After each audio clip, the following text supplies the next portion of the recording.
ነገር ግን ይሄ ሰውዬ ሁሌ በቀረበ ቁጥር ዝንብ ያስቸግረዋል። ዝንብ ሲያባርራ ያዋለው ሁሌ እንደዚህ እያለ ዝንቦች ያው የሚሰበሰቡት ቆሻሻ አካባቢ እንደሆነ ይታወቃል።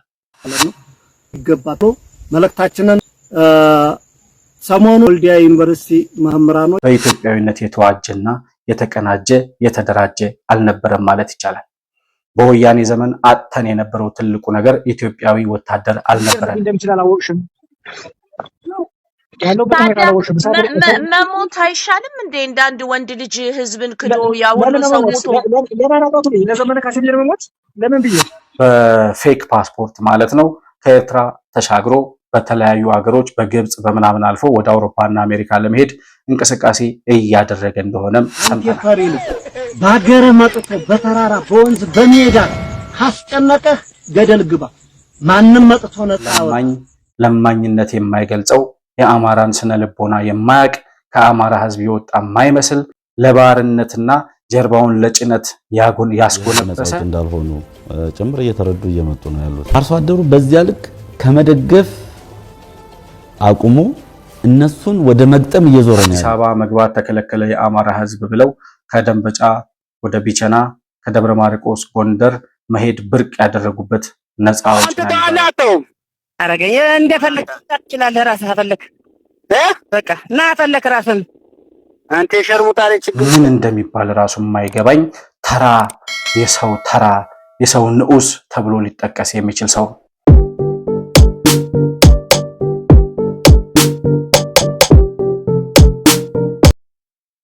ሰላም ለእናንተ ይሁን። የተከበራችሁ የመሆን መልቲሚዲያ ቤተሰቦች እንደምን አላችሁ?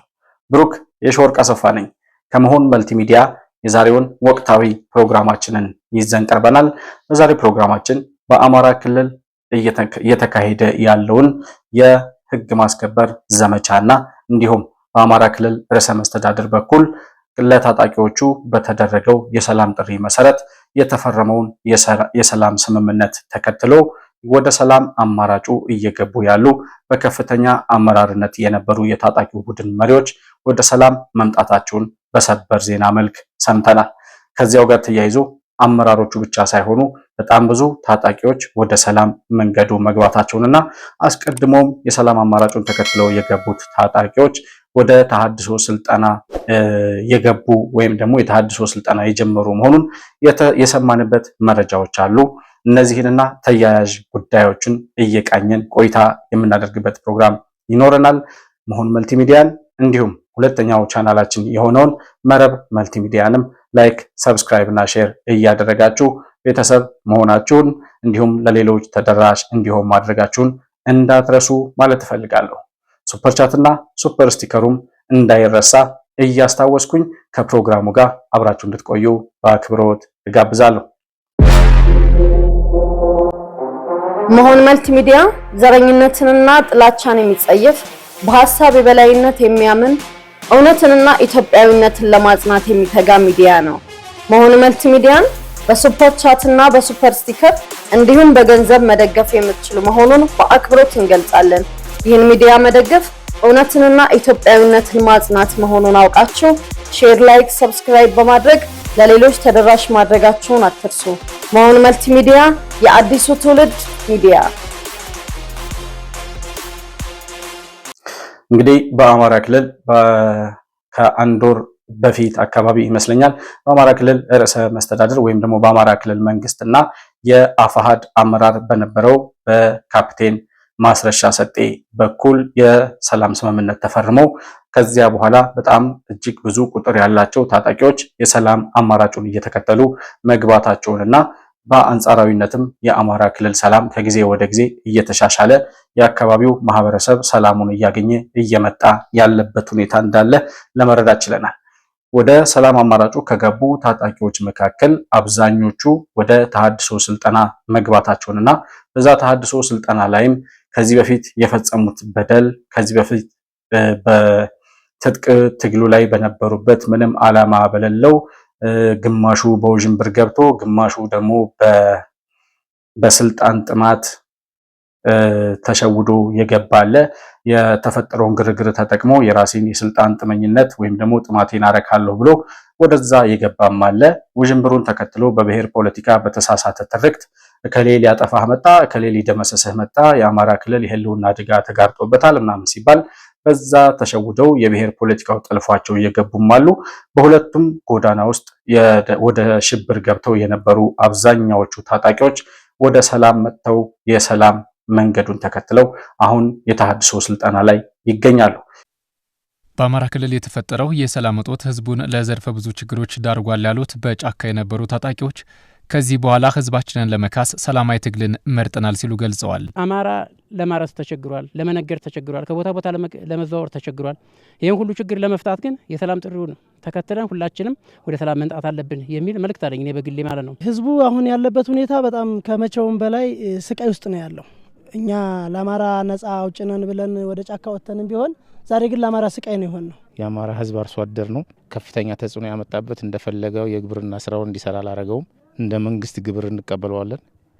ኢኮኖሚውን አናግተንበታል። በጣም በድለነዋል። በሰሜን ሸዋ ዞን የተለያዩ ወረዳዎችና በደብረ ብርሃን ከተማ አስተዳደር ስር ጫካ የነበሩ የቀድሞ ታጣቂዎች ትጥቃቸውን አስረክበው ወደ ተሃድሶ ስልጠና ገብተዋል። ዛሬ ዲዲአር ገብታችሁ መሰልጠናችሁ ብቻ ሳይሆን ከሰለጠናችሁም በኋላ የሰላም ሰባኪ፣ አካባቢው እንዲረጋጋ፣ አካባቢው ለልማት ዘብ እንዲቆም የእናንተ ሚና በከፍተኛ ደረጃ ያስፈልገናል። ያ የተሃድሶ ስልጠና እንግዲህ ታጣቂዎቹን ከነበሩበት ይሄ እንደዚህ አይነት የሽብርና የጥፋት የነበሩበት የጥፋት መንገድ ራሱ እጅግ በጣም ሳይኮሎጂካል ዲስኦርደር የሚያመጣ እንደሆነ ይታወቃል። ሰው ስትገድል፣ ሴቶችን ስትደፍር፣ ህፃናትን ስትገድል፣ ስታሳድድ፣ መምህራን ንጹሃንን ደማቸውን ሲያፈሱ የነበሩ ወጣቶች እንደመሆናቸው መጠን እነዚህ ሰዎች ከደረሰባቸው የስነ ልቦና ጉዳት ራሱ ለማገገም በጣም ብዙ ወጪ እንደሚያስፈልግና ብዙ ማገዶ እንደሚፈጁም ይገባኛል። ነገር ግን እነሱ ላይ የተፈጠረው ሳይኮሎጂካል ዲስኦርደር ብቻ ሳይሆን ማህበረሰቡ ላይ የፈጠሩት መጥፎ ጠባሳ ራሱ እጅግ በጣም ከጊዜ ወደ ጊዜ እየጸጸታቸው የአእምሮ ሰላም እንደሚነሳቸውም ይታወቃልና ወደ ተሃድሶ ስልጠና ገብተው ራሳቸውም ሪቫይቭ የሚያደርጉበት ለማህበረሰቡም ደግሞ ከዚህ በኋላ በልማት ጎዳና ተሰማርተው ማህበረሰባቸውን የሚክሱበትን መንገድ ይከፍትላቸዋል ተብሎ ይታሰባል።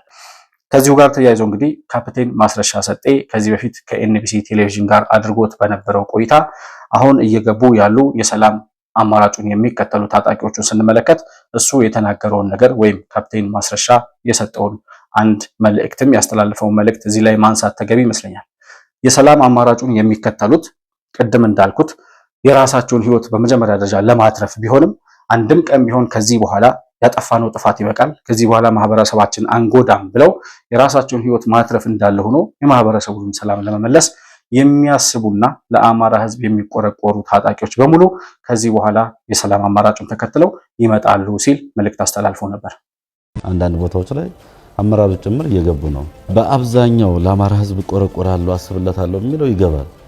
ይሄ ግልጽ ነው። ምክንያቱም ትግሉ እንደተጠለፈና ሌላ አቅጣጫ እንደያዘ ህዝብ መበደያ መሳሪያ እንደሆኑ እንጂ የህዝብ ነፃ አውጪ እንዳልሆኑ ጭምር እየተረዱ እየመጡ ነው ያሉት። አርሶ አደሩ በዚያ ልክ ከመደገፍ አቁሙ እነሱን ወደ መግጠም እየዞረ ነው ያለው። ትክክል አይደላችሁም ወደ ማለት እየሄደ ነው። አዎ እየጠራ ነው፣ ትግሉ እየጠራ ነው። ውስጥ ላይ ያለው እዚህም እዚያም ይሄ ቀኝ ምናምን የሚባለው ውስጥ ላይ ሆኖ እዚህም እዚያም ጥቅም አካብታለሁ፣ ቤት ሰራለሁ፣ መኪና ገዛለሁ፣ ቤተሰቦች እንደዚህ ያደርጋለሁ የሚለው አካልም እየተጋለጠ ነው። ተማሪዎች፣ የመንግስት ሰራተኞች እንደዚሁ ወደ መንግስት ስራቸው እየሄዱ እያለ ምንም አይነት የፖለቲካል ፍላጎትና የፖለቲካ ተሿሚ ያልሆኑትን ጭምር በዚያ ደረጃ በአሰቃቂ ሁኔታ ተገለዋል። እንግዲህ ካፕቴን ማስረሻም እንዳለው የአማራ ክልል የደረሰበትን ሰቆቃ ህዝባችንን ነፃ እናወጣለን ብለው ባርነት ውስጥ የከተቱት አዲስ አበባ መግባት ተከለከለ የአማራ ህዝብ ብለው ከደንበጫ ወደ ቢቸና ከደብረ ማርቆስ ጎንደር መሄድ ብርቅ ያደረጉበት ነፃ አውጪ ነን ባዮች ነፃነት የማያውቁት አሸባሪዎች አሁን ያጠፉት ጥፋት ገብቷቸው በእርግጥም የአማራን ህዝብ ማጎሳቆላቸውና የራሳቸውን ህዝብ መበደላቸው ገብቷቸው በጣም በገፍና እጅግ በጣም በሰፊ ቁጥር ወደ ሰላም እየተመለሱ ያለበት ሁኔታ ነው ያለው። በትላንትናው ዕለት የዚሁ የታጣቂ ቡድን ዋና ወይም ከፍተኛ አመራር የነበረው ኮሎኔል ፋንታሁን ሙሀባ የሚባለው የአፋባሃ የሚባለው ወታደራዊ እዝ ምክትል አዛዥ እንዲሁም ደግሞ የወሎ ጠቅላይ ግዛት እዝ ዋና አዛዥ የሆነው ፋንታሁን ሙሀባ ኮሎኔል ፋንታሁን ሙሀባ በትላንትናው ዕለት የሰላም አማራጩን ተቀላቅሏል። ወደ አዲስ አበባ ይመስለኛል የመጣው። አዲስ አበባ ከገባ በኋላ ካፕቴን ማስረሻ ሰጤ አቀባበል አድርጎለት ወይም ደግሞ ከኤርፖርት ተቀብሎት እንደገባም ተመልክተናል። እንግዲህ ኮሎኔል ፋንታሁን ሙሀባ ከዚህ በፊት ማስረሻ ሰጤ እንደመጣ አካባቢ ይመጣል እየተባለ ከዛሬ ከነገ ሲጠበቅ የነበረ ሰው ነበር። እኔ ፋንታሁን ሙሀባ ሲባል ማለት ትልቅ ሰው ነበር የሚመስለኝ ኮሎኔል ፋንታሁን ምናምን ስለሚባል ከዚህ በፊትም መከላከያ ሰራዊት ውስጥ የነበረ ሰው እንደነበር መረጃው አለኝና ትላንትና ሳየው ምናልባት ትግሉ አጎሳቅሎት ይሁን ትግሉ ጎድቶት ይሁን ደቀቅ ያለ ሰውነት ያለው ሰው ነው። ለነገሩ ሰውየው ፋንታሁን ሙሀባ እንኳን ደህና መጣ፣ የራስህንም ህይወት እንኳን አተረፍክ፣ የአማራ ህዝብም ከዚህ በኋላ ለአንድ ቀንም ቢሆን ሰላም እንዳያጣ ያደረገው አስተዋጽኦ ተገቢ ነው እና ዌልካም ማለት እንፈልጋለን። ነገር ግን ኮሎኔል ፋንታሁን ከዚህ በፊት የኢትዮጵያ መከላከያ ሰራዊት አመራርና አዛዥ ነበር። በ21ኛ እና 22ኛ ክፍለ ጦር በኢትዮጵያ መከላከያ ሰራዊት ውስጥ የ21ኛ እና 22ኛ ክፍለ ጦር ይመስለኛል፣ ካልተሳሳቱ እርግጠኛ አይደለሁም። ስህተት ፈጽሜ ከሆነ እታረማለሁ። ነገር ግን 21ኛ ወይም 22ኛ ክፍለ ጦር ላይ አዛዥ እንደነበር ሰምቻለሁ። ኮሎኔል ፋንታሁን ሙሀባ የመከላከያ ሰራዊት የክፍለ ጦር አዛዥ የነበረ ሰው ነው። ከሰራዊቱ አፈንግጦ ወጥቶ ወደ ብሔሩ ተሸጉጦ በኢትዮጵያ ባንዲራ ስር ምሎ የኢትዮጵያን ሕዝብና የኢትዮጵያን ዳር ድንበር እጠብቃለሁ፣ ለሀገሬም ለባንዲራዬም እሰዋለሁ ብሎ ቃል ገብቶ ወታደር የሆነው ሰውዬ ዘር ከልጓም ይስባል እንዲሉ የገባውን ቃል ኪዳን ረስቶት ሀገሩን ከድቶ ትልቋን ሀገር ትልቁን ስዕል ማየት ተስኖት ወደ ብሔር አረንቋ ውስጥ ገብቶ ሲርመጠመጥ ከቆየ በኋላ በትላንትናው ዕለት ነው የሰላም መንገዱን ተከትሎ የገባው። ይህን ነገር ስንመለከት አንድ ወታደር በባንዲራው ስር ቃለ መሐላ ፈጽሞ ለህዝቡ ሲል ለሀገሩ ዳር ድንበር ሲል ለመሰዋት ቃል ገብቶ ወታደር ከሆነና ያንን ዩኒፎርሙን ከለበሰ በኋላ ረስቶ የገባውን ቃል ኪዳን ወደ አንድ ብሔር፣ ወደ አንድ ዘር፣ ወደ አንድ ቋንቋ፣ ወደ ምናምን ወደ ግለኝነትና ወደ ቡድንተኝነት ገባ ማለት እዛ ሰራዊት ውስጥ የነበረው ወታደር አመለካከት በሙሉ በኢትዮጵያዊነት የተዋጀና የተቀናጀ የተደራጀ አልነበረም ማለት ይቻላል። በወያኔ ዘመን አጥተን የነበረው ትልቁ ነገር ኢትዮጵያዊ ወታደር አልነበረንም። አብዛኛው ከ80% በላይ የነበረው የህወሓት ወይም የትግራይ ተወላጆች የነበሩ ወታደሮችና የጦር አዛዦች ናቸው። ከዛ ሲቀጥል ሌላውንም ሰራዊት በብሔርና በዘር እንዲከፋፈል አድርገው አንድ የሆነ ለሀገሩ ዳር ድንበር የሚቆም ሳይሆን የአብዮታዊ ዲሞክራሲ የመጨረሻ ምሽግ የሆነ ሰራዊት ነበር የገነቡ የነበረው። እነ መለስ ዜናዊ የአብዮታዊ ዲሞክራሲ የመጨረሻው ጠባቂ የኢትዮጵያ መከላከያ ሰራዊት ነው ይሉ ነበር። እና ፋንታሁን ሙሀባ ከመከላከያ ሰራዊት ወጥቶ የአንድ ጎጥ ወታደራዊ አሰልጣኝ ሆኖ ቆይቶ ነገር ግን መጨረሻ ላይ ጥፋቱ ገብቶት ወደ ሰላም ተመልሷል።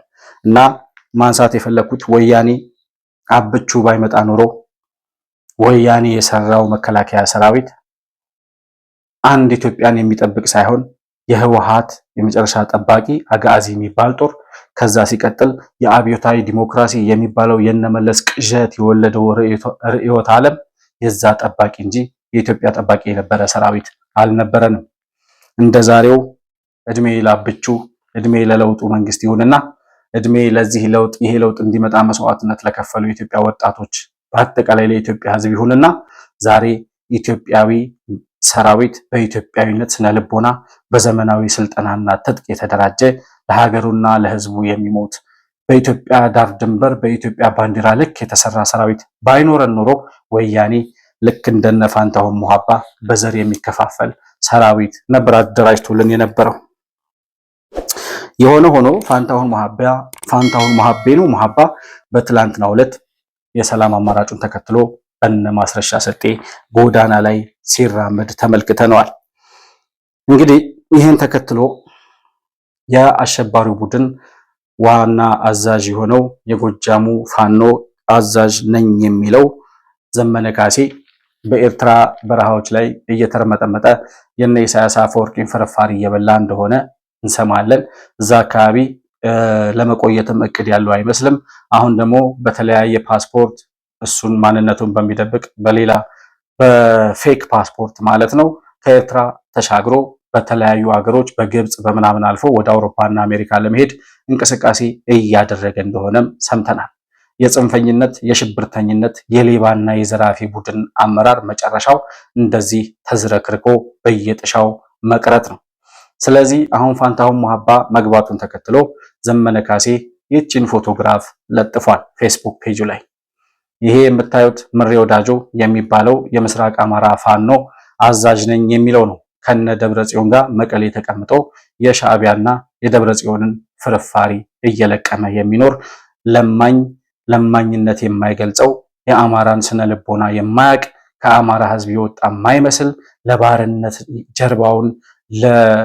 ለባርነትና ጀርባውን ለጭነት ያስጎነበሰ ምን እንደሚባል ራሱ የማይገባኝ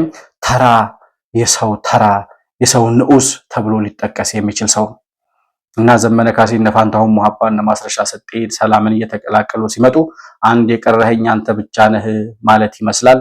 የምሬ ወዳጆን ፎቶ ለጥፎ እያላዘነ ሲያለቅስ ተመልክተነዋል። ትግሉ እየጠራ መጥቷል ይላል። ሽንፈታችን እየጠራ መጥቷል ማለት ነው የዘመነ ቋንቋ ሲተረጎም። አሁን የነዘመነ ሽንፈት እየጠራ እየለየለት የሰላም አማራጩን የሚከተለው እየተከተለ እነሱ እየተንጓለሉ እየጠፉ ምንም እንኳን የሰላም አማራጭ ቢዘረጋም ወደ ሰላም የማይመጡ አሸባሪዎች፣ ገዳዮች፣ ባንዳዎች፣ የጠላት ተላላኪዎች አሉ። እነ ዘመነ ካሴ ማለት ነው። እነሱ መቼም ወደ ሰላም አማራጩ ይመጣሉ ተብሎ አይጠበቅም። ብዙ የንጹሃን ደም እጃቸው ላይ ስላለ ማለት ነው። እና ያው ምሬ ወዳጆ ነው የቀረኝ እያለ ነው ዘመነ ካሴ ማለት ነው። ምሬ ወዳጆ ደግሞ ምንም እንኳን እነ ደብረጽዮን ጋር እየተረመጠመጠ ቢሆንም እሱም የጀመረው ትግል እንደማያዋጣው አውቆ የአማራ ክልል ህዝብን ሲሳደብ ነበር። ባለፈው ባወጣው መግለጫ እንዲህ ያለ እመነኝ ከዚህ በኋላ ለመቶ ዓመት አይደለምና ለአንድ ሺህ ዓመት ብንታገል ማሸነፍ አንችልም። አንተ ፈሪ ነህ። በሀገርህ መጥቶ በተራራ በወንዝ በሜዳ ካስጨነቀህ ገደል ግባ። ማንም መጥቶ ነፃ ያወጣ። ምን አለ ነጩን አውሮፕላን ጭኖ በየቦታው እየበረረ እየሄደ እያሸረገደ አብይ አህመድ በአንዱ ሀገር ሄዶ ተተኳሹን፣ በአንዱ ሀገር ሄዶ ድሮኑም፣ በአንዱ ሀገር ሄዶ መድፉን እያመጣ ሲጨፈጭፉን እነዚህ ሀገሮች ባንዳ አልተባሉም። እኛንን ባንዳ። ይሄ ሰውዬ እኔ የሚገርመኝ የአማራ ክልል ህዝብን መሳደቡ አይደለም። በሱ ቋንቋ የሚሰደብም የሚዋረድም ምንም የለም። ሲጀመር ውርደትን የማያውቅ ውርደት ውስጥ የተጣለ የመጨረሻው የሰው መጨረሻ ቆሻሻ እንኳን የማይጣልበት ቦታ ላይ የተጣለ የህወሓት ጋርቤጅ ውስጥ የተቀመጠ ሰው ነው ምሬ ወዳጆ ማለት። ስለዚህ እሱ የሚሰድበውም ክብሩን የሚነካውም ህዝብ የለም። ነገር ግን ይሄ ሰውዬ ሁሌ በቀረበ ቁጥር ዝንብ ያስቸግረዋል።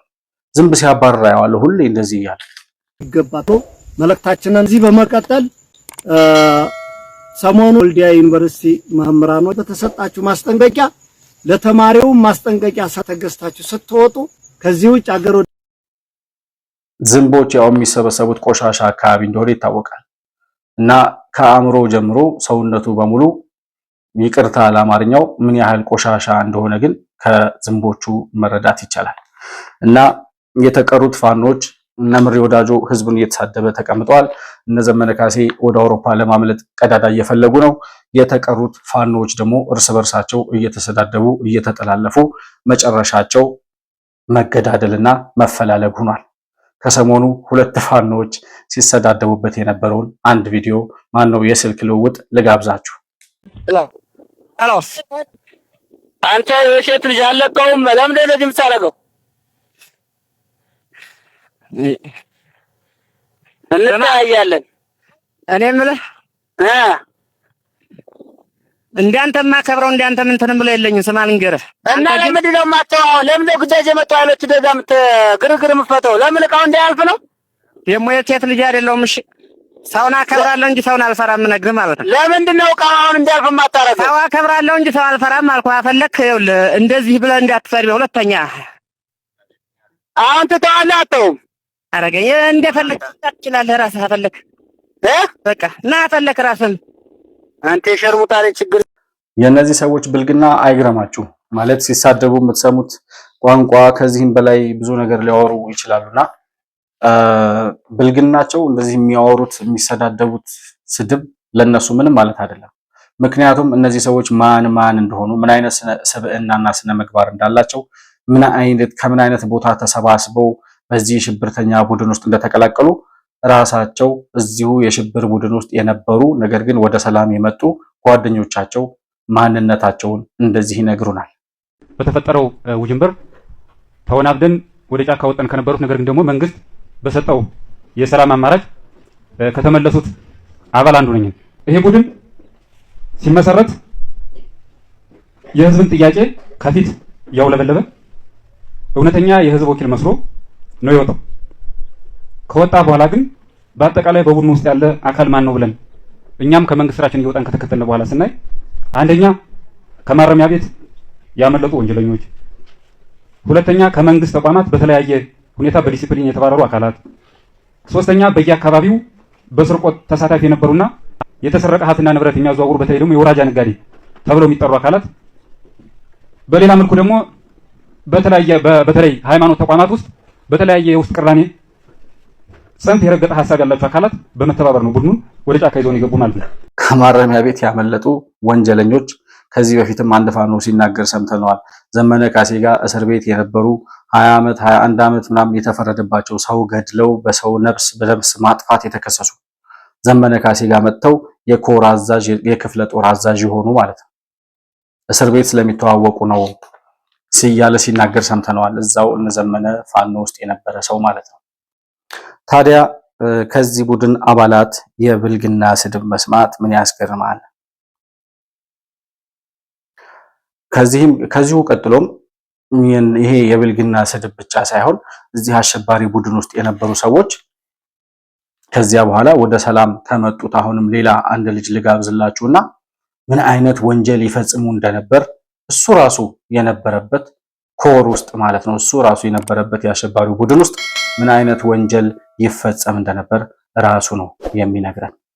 ወደዚህ ትግል ማለት ወይም ፋኖ አደረጃጀት ውስጥ ከ6 ወር በፊት ላለፉት 2 ዓመታት አንድን ኮር ካዋለዱት አመራሮች ውስጥ አንዱ ነኝ።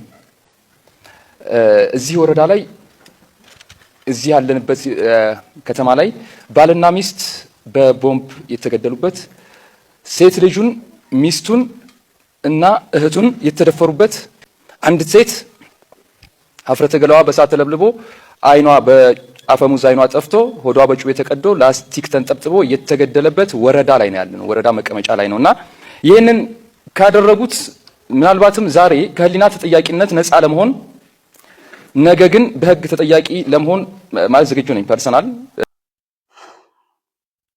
ባልና ሚስት በቦምብ የተገደሉበት ምንም ውስጥ የሌሉ ፖለቲካ ውስጥ የሌሉ ነገር ግን የአይናችሁ ቀለም አላማረንም ብለው ወይም ደግሞ ገንዘብ አዋጡ ይሄን አድርጎ ወይም ደግሞ ከመንግስት ጋር የሆነ ነገር አድርጋችኋል ግንኙነት አላችሁ በሚል የአሸባሪው ቡድን ጥርጣሬ ምክንያት ባልና ሚስት ንጹሃን ዜጎች በቦምብ የተፈጁበት ወረዳ ላይ ነው ያለነው ይላል። ከዛም ሲቀጥል የአንድ ቤተሰብ ወይም የአንድ አባት ሴት ልጁ እህቱ እና ሚስቱን አንድ ላይ አድርገው የደፈሩበት ወረዳ ላይ ነው ያለነው ይላል። ይሄ ልጅ እዛው ውስጥ ነበርኩ እኔ ራሴ ይላል። ይሄ ብቻ አይደለም፣ የአንዲት ሴት ልጅ ሀፍረተ ስጋዋ በእሳት ተለብልቦ እንድትሞት የተደረገበት ወረዳ ላይ ነኝ ያለሁት ይላል። ከዚህ በላይ አሰቃቂ ወንጀል የት ነው ሲፈጸም ያያችሁት? በሴት ልጅ ላይ እንደዚህ አይነት ግፍና በደል ይፈጸማል? ይሄ ኢትዮጵያዊ ስብዕናና ኢትዮጵያዊ ስነ ምግባር ነው? እነዚህን ሰዎች አሁን እንደው ለሀገር ሲባል ተብሎ የይቅርታ መንገድ ተፈቀደላቸው እንጂ ሞት እኮ የሚያንሳቸው ሰዎች ነበሩ። እና እጅግ በጣም በሚያሳዝንና በሚያሰቅቅ ሁኔታ ገና ነገ ከነገ ወዲያ እየወጡ የምንሰማቸው በጣም አሳዛኝ መረጃዎች እንደሚኖሩ እንጠብቃለን። ነገር ግን አሁን እነዚህ ልጆች ኦኬ ወደ ሰላም የመጡት ተጸጽተዋል። ቢያንስ ተጸጽተው ከዚህ በኋላ የሚጠፋውን ጥፋት ማስቀረታቸው በራሱ ምስጋና እንኳን ባያስቸራቸውም ይሁን ይቀጥል ብለን የምናልፈው ስለ ሀገር ሲባል ለምጣዱ ሲባል አይጧ ትለፍ እንደሚባለው በይቅርታ ያለፍነው ነገር ነው። ነገር ግን አሁንም በጣም በሚያሳዝን ሁኔታ ሴት ልጅ ላይ እንደዚህ አይነት በደል የሚፈጽሙ አሸባሪዎችን የሚደግፉ ሴቶች ደግሞ አሉ። ሴቶች ልጆች ላይ እንደዚህ አይነት በደልና ግፍ ፈጽመናል ብለው የሚናገሩ አሸባሪዎችን የነዚህን የአሸባሪዎችን ትግል የሚደግፉ ደግሞ ሴቶች መኖራቸው በጣም ይገርማል። በትላንትናው ዕለት ወደ ሰላም ከመጡት የአሸባሪው ቡድን አባሎች መካከል አንድ የአሻራ ሚዲያ ጋዜጠኛ የነበረ የዚህ የሽብር ቡድኑ አባል ወደ ሰላም መጥቷል እና ይሄ ልጅ ኤልያስ ይባላል ይመስለኛል ስሙን ካልተሳሳትኩኝ ከአንዲት ሴት ልጅ ጋር ነው ስልክ የሚያወራው። እኔ ወደ ሰላም ልገባ ነው ይላታል እና እሷ የምታወራው ነገር በጣም ነው የሚያሳዝነውና ሁለቱም የሚለዋወጡትን የስልክ ንግግር ልጋብዛችሁና ጥያቄ ታዲያ ገብርሸትን ያን ጊዜ ለምን ተቃወምከው? በዛ ልክ ቻኳለ ብዬ ነው መታገስ ነበረበት ብዬ ነው። ግን ከዛሬ ነገ እነዚህ ሰዎች ካልተስተካከሉ እንዴት አብሬን ይቀጥላል? እነማን ናቸው የሚስተካከሉት የምትላቸው? ራሱ ዘመነ ካሴ ራሱ ምኑን ነው የሚስተካከለው? ዘመነ ካሴ ነው ወይ ትግሉ ማለት ነው? ዘመነ ካሴ አንድ መሪ ነው። መሪ ነው። ዱባ እንደ መሪው ነው የከዳኸው ወይ እጅ ሰጠኸው ተበድለህ ነው ወይ ችግር ስላለ ነው? ችግር የሌለበት ትግል የለም። እኔ ግን የእውነት ከርተህ መሆኑን ስላወቅኩ አይደለም። በነገራችን ላይ እኔ እስካሁን ድረስ ጥያቄ አለኝ። የእውነት ከርተሃል ብዬ ስላላመንኩ ምን ሊደርስብኝ እንደሚችል አላወቅሽም። መሞት አይሻልም እንዴ? እንዳንድ ወንድ ልጅ ህዝብን ክዶ ያውሉ ሰው ሞቶ ለዘመነ ካሴ ብዬ መሞት ለምን ብዬ ለዘመነ ካሴ ማለት ለዘመነ ካሴ ብለህ ነበር እንዴ መጀመሪያ የወጣኸው? አይ የትግሉ አቅጣጫ እኮ አንቺ ስትል ነበር። የትግሉ አቅጣጫ እኮ አሁን ትግል ላይ አይደለም ያለው። ይኸውልሽ እኔ ሎቢስት የለኝም፣ ገንዘብ የለኝም። ጦሩንና ትግሉን የአማራን ህዝብ ነው የወጣሁኝ። እንዴት ገንዘብማ ነበረህ እኮ። እኔ እኮ ከባለ ሀብቶች ራሱ የወሰድከውን እኮ ገንዘብ አውቃለሁ። እንደውም በዚህ ህዝብ በጣም ነው የነገድከው እንጂ አይ ቤቲ አንቺ ነገር ደግሞ በቃ እንደው አይደለም። ለምን መሰለህ እንዴ እስከሚበቃ ድረስ ከነገድከው በኋላ እንደገና በሐቀኝነት ለህዝብ የቆሙ ጀግኖችን መወንጀል ማለት ምን ማለት ነው ይመስልሃል? እኔ አሁን ይሄንን መቀበልህ ለአንተ እና ለምን መሳቱ ከበመት አዝማሪ አይደለሽ አንቺ አልተማርሽ ምን ይገባሻል? አንተ ልጅ የታባክ እንደምትደርስ ነው ያለ አንተ ከካም ዘመነ ካሴን አይደለም ማንንም አንተ ሽንታ ይቺ ልጅ እንደምትሰማት ልጁ በቃኝ ትግሉ ተጠልፏል፣ ትግል ላይ አይደለም ያለ ነው።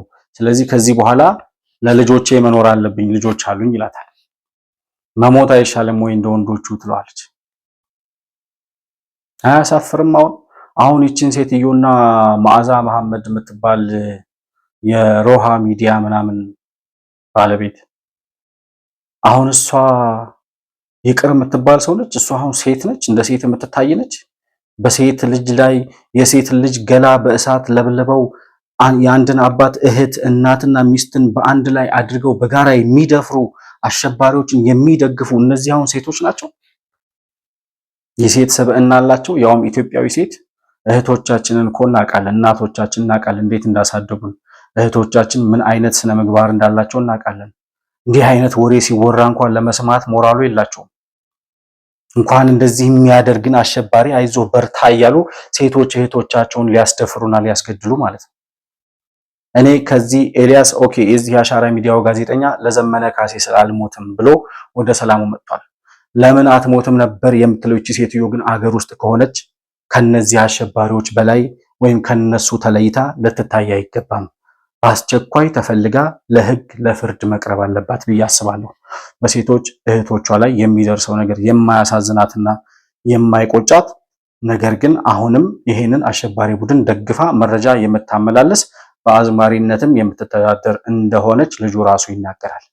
እንዲህ አይነት ሴቶች አሉ፣ እንዲህ አይነት ግፈኞች አሉ በአማራ ክልል በኢትዮጵያ ውስጥ።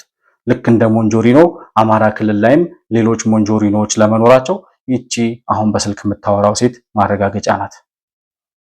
እና በአጠቃላይ ለዘመነ ካሴ ስንል አንሞትም ያሉ የትግሉ መጨረሻ የገባቸው ወደ ሽንፈት ወደ መቀመቅ እየወረደ መሆኑን ያስተዋሉ የራሳቸውን ህይወት አትርፈው የአማራ ህዝብንም ሰላም ለመመለስ ወደ ሰላም ጎዳናው ተመልሰዋል።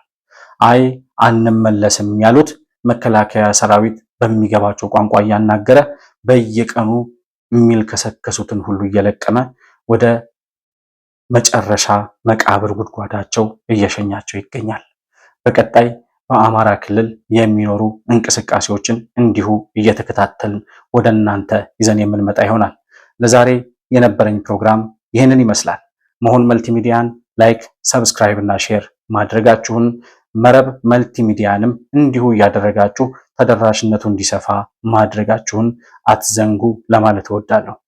በሱፐር ቻት እና በሱፐር ስቲከር እንዲሁም ከታች በምናስቀምጠው የንግድ ባንክ አካውንት ድጋፍ ልታደርጉልን እንደምትችሉም ለማስታወስ እወዳለሁ። ከፕሮግራሙ ጋር አብራችሁ ስለነበራችሁ እጅግ በጣም አድርጌ አመሰግናለሁ። በሌላ ፕሮግራም እስከምንገናኝ ድረስ ሰላም በያላችሁበት ለእናንተ ይሁን። መሆን መልቲሚዲያ ዘረኝነትንና ጥላቻን የሚጸየፍ በሐሳብ የበላይነት የሚያምን እውነትንና ኢትዮጵያዊነትን ለማጽናት የሚተጋ ሚዲያ ነው። መሆን መልቲሚዲያን በሱፐር ቻት እና በሱፐር ስቲከር እንዲሁም በገንዘብ መደገፍ የምትችሉ መሆኑን በአክብሮት እንገልጻለን።